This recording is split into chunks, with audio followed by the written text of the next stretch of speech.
दोस्तों, देश के अलग अलग हिस्सों से जो खबरें सामने आ रही हैं, अगर उन्हें पहली नजर में देखा जाए तो अलग अलग दिखाई देती है, लेकिन इन सब के भीतर एक साझा प्रश्न है जो छिपा हुआ है। और प्रश्न यह है कि क्या हमारी व्यवस्था जवाबदेह है और क्या वह निष्पक्ष है।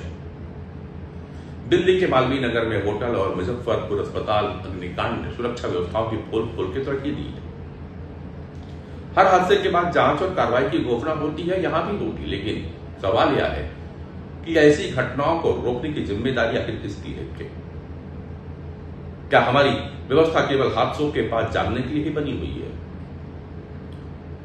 अब छत्तीसगढ़ की बात करें तो पिछले कुछ दिनों से जो घटनाक्रम सामने आए हैं वो भी काफी चिंताजनक ही है।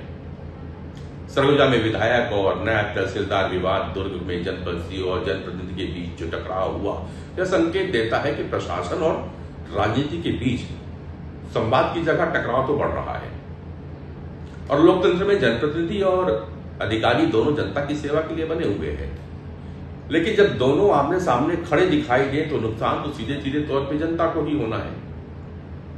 उधर पूर्व उप मुख्यमंत्री टी.एस. सिंहदेव का आमरण अनशन एक और गंभीर सवाल खड़ा कर दिया।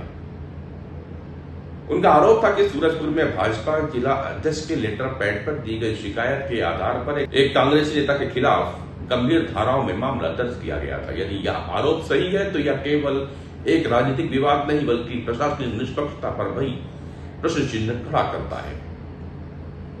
लोकतंत्र में किसी भी नागरिक के खिलाफ जो कार्रवाई है वो तथ्य, साक्ष्य और कानून के आधार पर होनी चाहिए, न कि किसी राजनीतिक पदाधिकारी के पत्र के आधार पर। यदि जनता को यह संदेश जाता है कि सत्ता पक्ष से जुड़े लोगों की शिकायतों पर त्वरित कार्रवाई होती है और विपक्ष को न्याय के लिए अनशन करना पड़ता है, तो संस्थाओं की विश्वसनीयता प्रभावित तो होगी ही ना।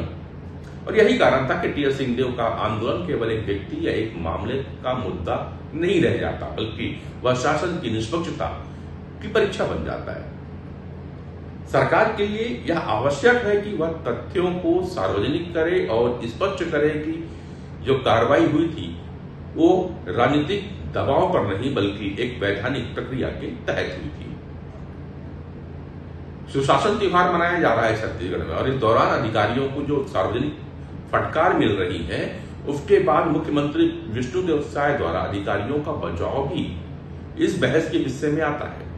मुख्यमंत्री जी का पीछे से स्वागत किया था, इतना भी जानकारी शायद उनको नहीं है। चीफ मिनिस्टर और दो डिप्टी चीफ मिनिस्टर यहाँ बैठे हैं, मंत्रिमंडल के साथी बैठे हैं। आप 2.5 घंटे तक वैकल्पिक जगह नहीं ढूंढ पाए और इतनी नकारात्मकता की बताने के बाद भी उस जगह में जाने को तैयार नहीं हुए। मैंने तो इतने लंबे राजनीतिक जीवन में 15 साल मुख्यमंत्री था, इस प्रकार की व्यवस्था नहीं देखी। एक तरफ जनप्रतिनिधियों की शिकायतें हैं और दूसरी तरफ प्रशासनिक मनोबल का भी प्रश्न है, लेकिन दोनों के बीच संतुलन तभी संभव है जब जवाबदेही सभी पर समान रूप से लागू हो।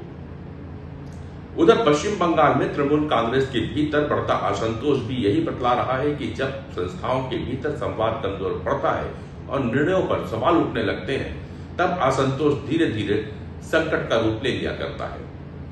आज देश में केवल एक नई योजनाओं की नहीं बल्कि ऐसी व्यवस्थाओं की भी आवश्यकता है जिस पर जनता भरोसा कर सके।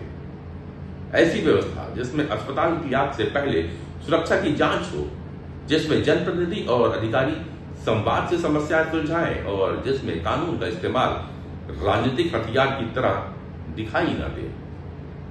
क्योंकि लोकतंत्र की ताकत सत्ता में नहीं बल्कि जनता के उस विश्वास में हुआ करती है, उसके साथ न्याय हो रहा है जब उसे यह विश्वास हो। लेकिन जब यह विश्वास कमजोर पड़ता है तब केवल सरकारें नहीं पूरी व्यवस्था ही कटघरे में खड़ी हो जाया करती है।